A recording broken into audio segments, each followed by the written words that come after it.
எல்லாருக்கும் வணக்கங்க. நம்ம தென்னந்தோப்புக்கு தான் வந்தேன். ஊருக்கு போகலாம் அப்படிங்கிறதுக்காக இங்கே இருக்கிற தேங்காய், கொஞ்சம் காயெல்லாம் பொறிச்சிட்டு போகலான்ட்டு வந்தேங்க. இந்த மாங்காய் மரத்தில் பார்த்திங்கன்னா லாஸ்ட் இயர் ஒரு 50, 60 காய் கிட்ட பிடிச்சிருந்தது. ஓரளவுக்கு சின்ன மரம் தாங்க. இந்த வருஷம் பார்த்திங்கன்னா எண்ணி வச்சாப்புல ஒரு 10 மாங்காய் தான் இருந்துச்சுங்க. அதையும் பொறிச்சிட்டு செவ்வாழை ஒரு சின்ன தார் இருந்துச்சு, அதையும் வெட்டி எடுத்துட்டோம். அப்புறம் இது பார்த்திங்கன்னா பச்சை நாடம்பழம்னு சொல்லுவோம்.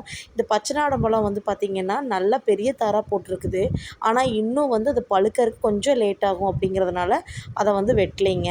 இதை உங்கள் ஊர் சைடு இந்த பழத்தை என்ன பேர் சொல்லுவீங்கன்னு சொல்லி எனக்கு கமெண்ட் பண்ணுங்கள்.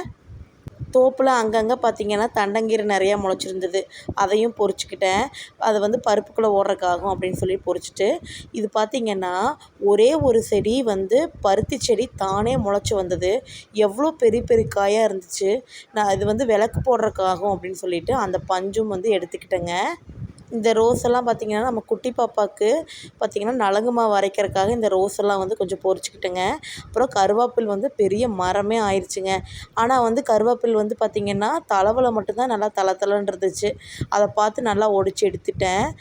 தேங்காய் வரக்காயெல்லாம் தோப்பு ஃபுல்லாக அங்கங்கே உளுந்து கிடந்ததுங்க. ஒரு 10 காய் ஊருக்கு கொண்டு வர கலவாக மட்டும் எடுத்தாச்சு.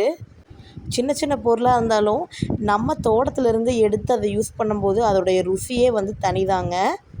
வாழைப்பூ பார்த்திங்கன்னா இது ஒன்று தான் எனக்கு எட்டுற மாதிரி இருந்துச்சு. அதனால அதை ஒடிச்சு எடுத்துக்கிட்டேன். நான் ஆல்ரெடி ஒரு ஷார்ட்ஸில் இதுக்கான விளக்கத்தை கொடுத்துருப்பேங்க. இருந்தாலும் இந்த வீடியோவில் திருப்பி நான் சொல்கிறேன். காய்கறி பொரிக்கிறது அப்படின்னா காய்கறி பறிக்கிறது அப்படிங்கிறது தான் எங்கள் பேச்சு வழக்கில் பொரிக்கிறது அப்படின்னு நான் சொல்கிறேன். இதுக்கு நான் நிறைய நெகட்டிவ் கமெண்ட் பார்த்தேங்க. இன்னுமே நெகட்டிவ் கமெண்ட்ஸ் வந்துட்டு தான் இருக்குது. அதனால தான் இந்த வீடியோவில் அதுக்கான விளக்கத்தை நான் கொடுக்குறேன். நம்ம தோட்டத்தில் இருந்த காய், வாழைத்தாறு எல்லாம் ஏற்றிக்கிட்டு அப்படியே பெரியம்மா வீட்டுக்கு வந்தோங்க. பெரியம்மா வீட்டில் நார்த்தங்காயும் எலுமிச்சங்காயும் நிறையா இருக்குது. ஏற்கனவே பொறிச்சிட்டு போய் ஊறுகாய் எல்லாம் போட்டுட்டேன். இது கொஞ்சமாக மறுபடியும் எடுத்துகிட்டு போய் ஜூஸு அப்புறம் பார்த்திங்கன்னா சாப்பாடு தாளிக்கிறதுக்கெல்லாம் வச்சுக்கலாம் அப்படின்னு சொல்லிட்டு மறுபடியும் கொஞ்சம் பொறிச்சிட்டு போகலான்ட்டு வந்தேங்க.